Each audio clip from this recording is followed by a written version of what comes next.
नमस्कार। आज हम डिफरेंशिएशन के बारे में चर्चा करेंगे, जो कि BSc part first developmental biology के एम्ब्रियोनिक डेवलपमेंट के सब टॉपिक के कंटिन्यूएशन में है।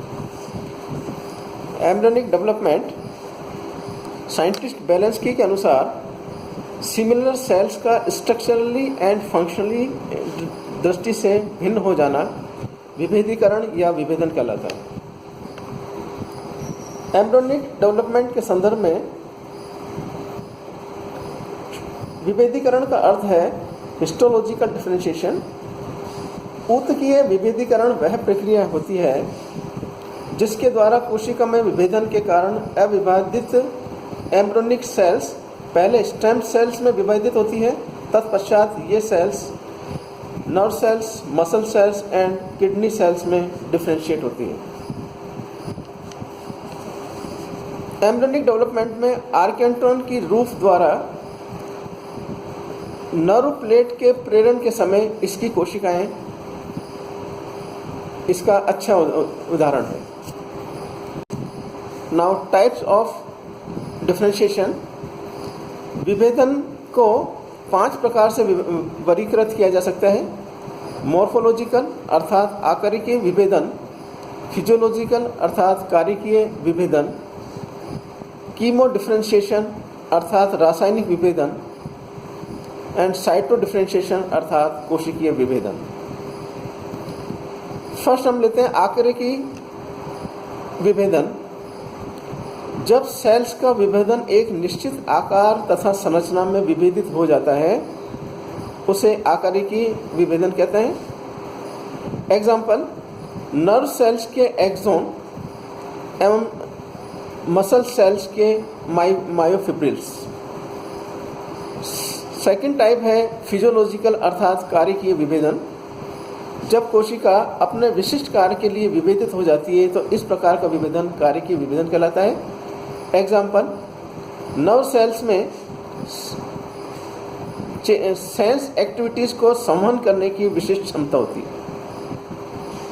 थर्ड, केमिकल डिफरेंशिएशन अर्थात रासायनिक विभेदन। कोशिका के रासायनिक संगठन में परिवर्तन को रासायनिक विभेदन कहते हैं। इस प्रकार के रासायनिक विभेदन जीन्स के नियंत्रण में संपन्न होते हैं। नेक्स्ट टाइप है साइटो डिफरेंशिएशन अर्थात कोशिकीय विभेदन। जब कोशिका में विशिष्ट आकार तथा कार्य की परिवर्तन होते हैं तो इस प्रकार का विभेदन कोशिकीय विभेदन कहलाता है। Now causes of differentiation. Differentiation अनेक कारणों से हो सकता है, जैसे इंडक्शन अर्थात प्रेरण, कॉम्पिटेंस अर्थात सामर्थ्य, डिटर्मिनेशन अर्थात निर्धारण, टिश्यू इंटरेक्शंस अर्थात ऊतक प्रतिक्रियाएं, साइटोप्लाज्मिक फैक्टर्स अर्थात कोशिकीय कारक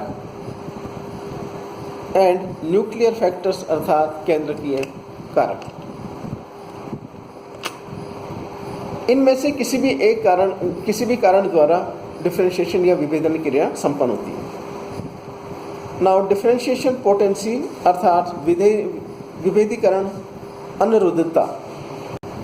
सेल्स के विशिष्ट कार्य उनके फंडामेंटल फंक्शन से डिफरेंट होते हैं, अतः प्रत्येक सेल्स में मेटाबॉलिज्म, अमीबॉइड मूवमेंट तथा स्टिमुलेशन पर प्रतिक्रिया करने की मूल क्षमता होती है। यह मूल क्षमता अविभेदित एवं विभेदित सेल्स में निहित होती है, किंतु इसके अतिरिक्त विभेदित सेल्स में विशिष्ट कार्यात्मक क्षमता अर्थात फंक्शनल एक्टिविटी भी होती है जो अन्य में नहीं पाई जाती। डिफरेंशिएटेड सेल्स की इसी फंक्शनल स्पेसिफिसिटी को डिफरेंशियल पोटेंसी की संज्ञा दी जाती है। फॉर एग्जाम्पल, लिवर सेल्स द्वारा केवल बाइल का सिक्रीशन किया जाता है। इसी प्रकार पिगमेंट सेल्स द्वारा पिगमेंट मटेरियल का निर्माण होता है। नेक्स्ट, डिफरेंशिएशन मैकेनिज्म अर्थात विभेदीकरण क्रिया विधि क्या है। डिफरेंशिएटेड सेल्स में स्पेसिफिक फंक्शनल पोटेंसी उनमें उपस्थित विशिष्ट क्रिया विधियों पर निर्भर करती हैं। क्रिया विधि विभिन्न प्रकार की होती हैं, जैसे सेल्स के structural organs, for example muscle cells के मायोफिब्रिल्स, नर्व सेल्स के एक्सॉन्स इत्यादि। सेल्स के ये सभी स्ट्रक्चरल स्पेसिफिक कैरेक्टर्स डिफरेंशिएशन के बाद साकार होते हैं, अतः इन्हें डिफरेंशिएशन की संज्ञा दी जाती है।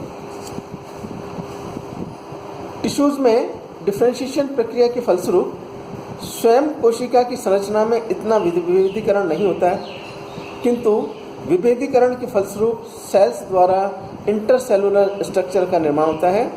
फॉर एग्जांपल कनेक्टिव टिश्यूज में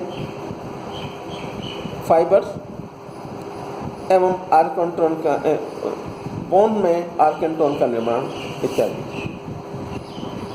अर्थात हिस्टोलॉजिकल डिफरेंशिएशन की फंक्शनल एक्टिविटी साइटोप्लाज्म प्रकार की होती है। इन क्रिया विधियों के विकास में केंद्रक एवं साइटोप्लाज्म के अनुपात में सामान्य से भिन्नता आती है। पूर्णतः डिफरेंशिएटेड सेल्स में न्यूक्लियस अपेक्षाकृत अपरिवर्तित रहता है, किंतु प्रोटोप्लाज्म की मात्रा बढ़ जाती है। न्यूक्लियस के संगठक क्रोमोसोम जो डीएनए द्वारा निर्मित होते हैं तथा साइटोप्लाज्म में मुख्य प्रोटीन संगठक होते हैं, अतः डिफरेंशिएशन मैकेनिज्म की प्राप्ति के लिए डीएनए एवं प्रोटीन्स के तुलनात्मक अनुपात का अध्ययन किया जाता है। विभेदीकरण के अनुसार डीएनए एवं प्रोटीन के अनुपात में तुलनात्मक अंतर पाए जाते हैं।